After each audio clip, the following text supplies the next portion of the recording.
جب تک اس کائنات کے اندر ہدایت باقی رہے گی اس وقت تک یہ کائنات باقی رہے گی، لیکن جس لمحے اور جس گھڑی اس کائنات سے ہدایت اٹھ گئی، اللہ تبارک و تعالیٰ کو اس خالی خالی کائنات کی کوئی ضرورت نہیں ہے۔ اس لیے حدیث میں آتا ہے لا تقوم الساعة حتى يقال في الارض اللہ اللہ، کہ روئے زمین پر اس وقت تک قیامت قائم نہیں ہوگی جب تک کہ ایک شخص بھی اللہ اللہ کہنے والا باقی رہے گا۔ گویا کہ اس کائنات میں اللہ اللہ کی صدائیں بلند ہوتی رہیں گی، اللہ تبارک و تعالیٰ اس کائنات کو باقی رکھیں گے۔ لیکن جب ایک بھی شخص اللہ اللہ کہنے والا باقی نہیں رہے گا، گویا کہ اللہ تبارک و تعالیٰ کے نام کا ذکر بھی نہیں رہے گا، عمل اور اطاعت تو بڑی دور کی بات ہے، صرف نام یاد کرنے کی حد تک بھی کوئی شخص یہاں نہیں رہے گا، تو پھر اللہ تبارک و تعالیٰ اس کائنات کو فنا کر دیں گے۔ اور ہدایت کو اللہ تبارک و تعالیٰ نے نبوت کے ساتھ جوڑا ہے، نبوت کے ذریعے سے اللہ تبارک و تعالیٰ دنیا کے اندر ہدایت پھیلاتے ہیں۔ یہی وجہ ہے کہ سب سے پہلا انسان جب دنیا میں اتارا گیا تو اس کو نبی بنا کر اتارا، یعنی آدم علیہ السلام نبوت لے کر آئے، حالانکہ اس وقت انسانیت موجود نہیں تھی۔ نبوت تو اس لیے دی جاتی ہے تاکہ جو بگڑی ہوئی انسانیت ہے اس کے اندر نبی کو مبعوث کیا جائے اور ان کی ہدایت کا سامان یہ نبی کر دے۔ لیکن آدم علیہ السلام جو نبوت لے کر آئے ہیں اس وقت دنیا کے اندر انسانیت موجود نہیں تھی۔ اس کا مطلب یہ ہے کہ نبوت اس لیے لے کر آئے تاکہ آدم علیہ السلام جو فرد انسانی کا پہلا انسان تھا وہ بھی زمین پر اترے تو ہدایت کے ساتھ اترے،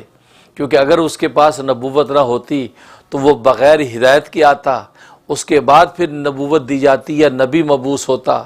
اب اس کو ہدایت ملتی، تو جتنے لمحے وہ ہدایت سے عاری رہا اللہ تبارک و تعالیٰ کو اتنے لمحے بھی ہدایت سے خالی ہونا گوارا نہیں تھا۔ اس لیے آدم علیہ السلام کو نبوت دے کر بھیجا تاکہ آدم علیہ السلام نبی بن کر آئیں گے تو نبوت کے ساتھ ہدایت لے کر آئیں گے۔ اس سے اندازہ ہوتا ہے کہ اللہ تبارک و تعالیٰ کے نزدیک ہدایت کی کتنی بڑی اہمیت ہے، کہ انسانیت کے فرد کے لیے اللہ تبارک و تعالیٰ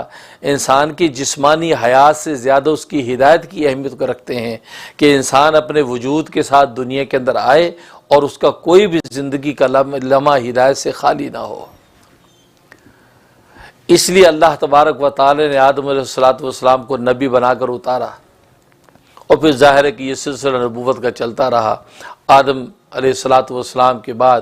جو نبوت کا سلسلہ جاری رہا، ہر زمانے کے اندر نبی آتے رہے، کوئی ایک صوبے کا نبی بن کے آیا، کوئی قوم کا نبی بن کے آیا، کوئی بستی کا نبی بن کے آیا، کوئی ایک شہر اور قصبے کا نبی بن کے آیا، تو یہ سلسلہ چلتا رہا یہاں تک کہ کم و بیش 1,24,000 انبیاء اکرام علیہم السلام مختلف زمانوں اور قوموں میں مبعوث ہوتے رہے۔ سب سے آخر میں محمد مصطفیٰ احمد مجتبیٰ صلی اللہ علیہ وسلم عالمگیر نبوت لے کر آئے، پوری انسانیت کے لیے نبی بن کر آئے، نہ صرف انسانیت بلکہ سارے جہانوں کے لیے نبی بن کے آئے، عالم ملائکہ کے لیے بھی نبی بن کے آئے، عالم انسانیت کے لیے نبی بن کے آئے، عالم حیوانیت کے لیے بھی نبی بن کے آئے۔ گویا کہ شمس و قمر، شجر و حجر، اور گویا کہ درند پرند اور کائنات کے ذرے ذرے کے لیے سرکار دو عالم صلی اللہ علیہ وسلم عالمگیر نبوت لے کر آئے۔ چاچے آپ کی نبوت پر جنگل کے اور صحراؤں کے پتھروں نے بھی جو ہے ایمان قبول کیا، درخت بھی آپ پر ایمان لائے، ملائکہ نے بھی آپ کو نبی مانا۔ گویا کہ زمین کے جتنے بھی طبقات اور آسمانوں کے جتنے بھی بلندیاں تھیں، جہاں جہاں ملائکہ اور مخلوقات تھے، اللہ تبارک و تعالی نے آپ کو ایسی جامع اور عالمگیر نبوت عطا کی کہ تمام کی تمام مخلوقات سرکار دو عالم صلی اللہ علیہ وسلم کی نبوت کی مخاطب بنی۔ اور آپ جب یہ عالمگیر نبوت لائے ہیں تو ہدایت کے جتنے سلسلے نبیوں کے ذریعے سے دنیا میں آتے رہے، ان تمام کے تمام سلسلوں کا مجموعہ اور سب کا نچوڑ اور خلاصہ اللہ تبارک و تعالی نے سرکار دو عالم صلی اللہ علیہ وسلم کو عطا کر دیا۔